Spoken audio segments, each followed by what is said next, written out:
Estamos de volta com o nosso programa que reúne as mais importantes lideranças do setor de transportes.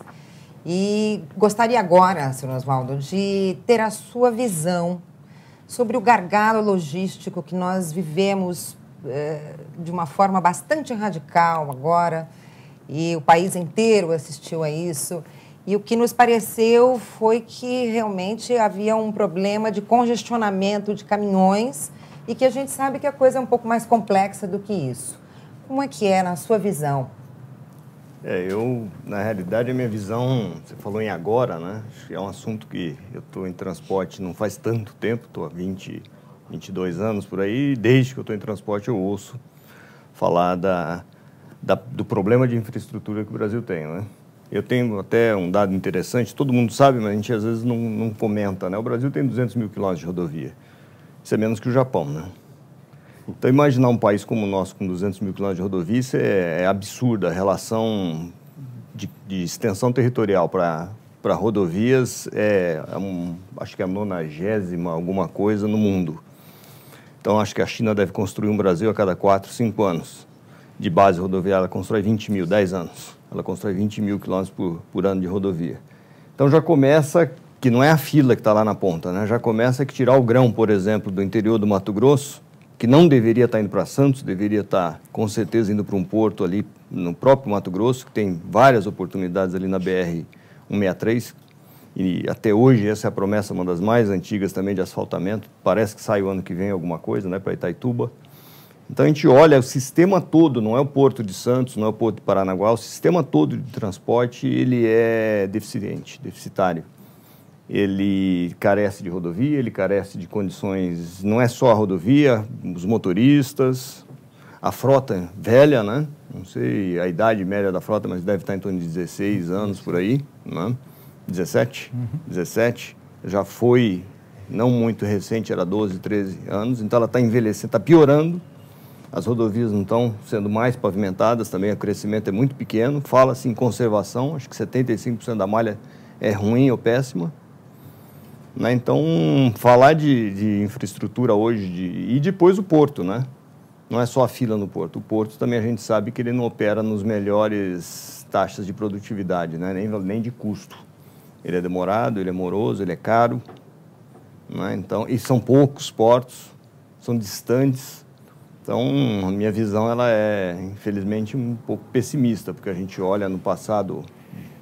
Não é recente, não, já de longa data e nunca vi uma perspectiva muito positiva nem de médio nem de longo prazo. Né? Você acredita que com esses novos planos, esses marcos regulatórios, isso possa ter alguma mudança, vamos dizer, nos próximos 5 anos? Eu estou acreditando na empresa brasileira de logística, estou acreditando que o enfoque do Ministério do Transporte, pelo menos na minha visão de empresário, sempre foi muito dominado pelas empreiteiras, dominado por alguns segmentos que não tinham uma visão sistêmica do processo de transporte. Ele era muito específico em cima de segmentos de interesse. E mesmo assim, falta rodovia, né? Então, pelo menos, se tivesse feito um monte de rodovia, teria algum valor, né? Então, agora, com a empresa brasileira de logística, imagino que a gente está sendo convidado, as associações de logística, de transporte, quero crer que, sem dúvida nenhuma, montadoras, implementos, vai estar todo mundo junto, podendo participar de uma forma mais estruturada, né, do processo de planejamento do Brasil. Né, Você vê dessa forma também, Ricardo? Você tem sido convidado a participar desses encontros, desses debates? Sem dúvida, isso é muito frequente e tem sido cada vez mais frequente, né? E na nossa visão, não existe uma solução para resolver o problema do Brasil. O problema não é a falta de estradas ou a falta de ferrovias ou a falta de portos. É um conjunto de ações que precisa funcionar absolutamente interligado. Muita gente me pergunta, mas, poxa, vocês vão vender tanto caminhão, vão entupir as estradas, vão entupir as grandes cidades, e não é isso que soluciona o problema do transporte no Brasil. Tem que ter ferrovia, mas a ferrovia é uma parte da cadeia de distribuição, desde do plantio até a colheita, até chegar no porto, até ser exportada a mercadoria ou distribuída no próprio Brasil. Então, eu acredito que tem que ser, sim, feito um grupo multifuncional, um grupo com empresários, com responsáveis pelo setor, com o governo, o assunto tem que ser amplamente debatido para justamente encontrar a solução mais inteligente e menos dispendiosa para o país, que afinal de contas é o que todos nós queremos.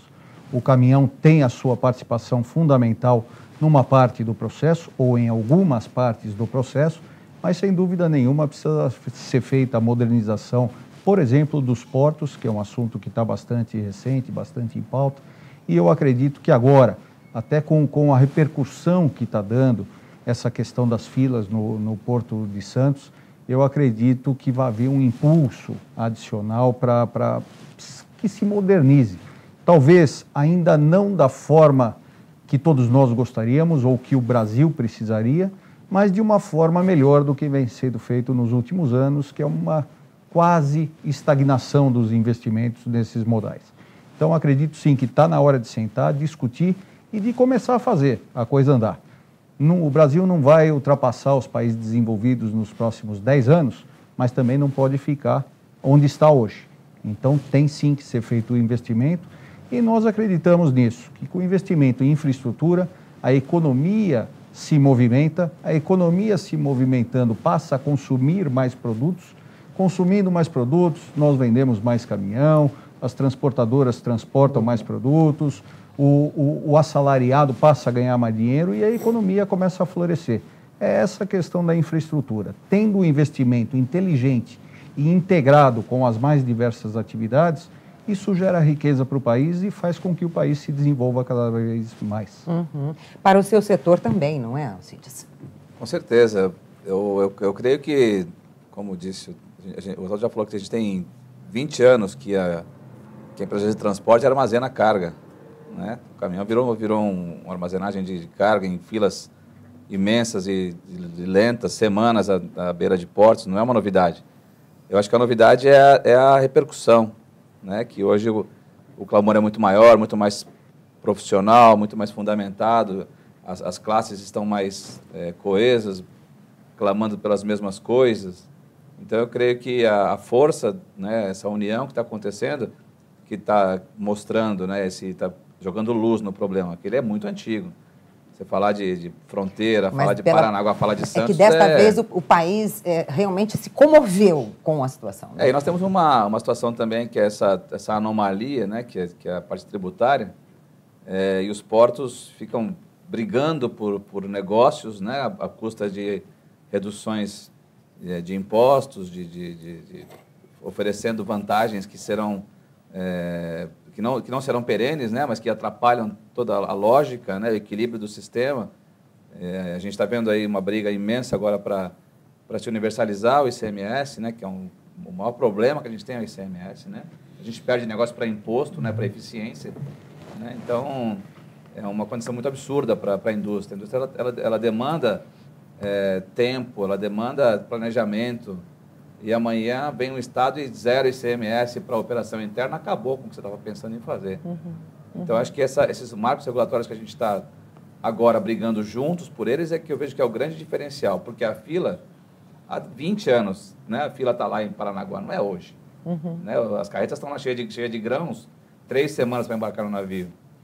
E como disse o Flávio Benatti no nosso evento, alguns dias atrás, não é nem justo imputar para o transporte rodoviário 65% de tudo que se transporta.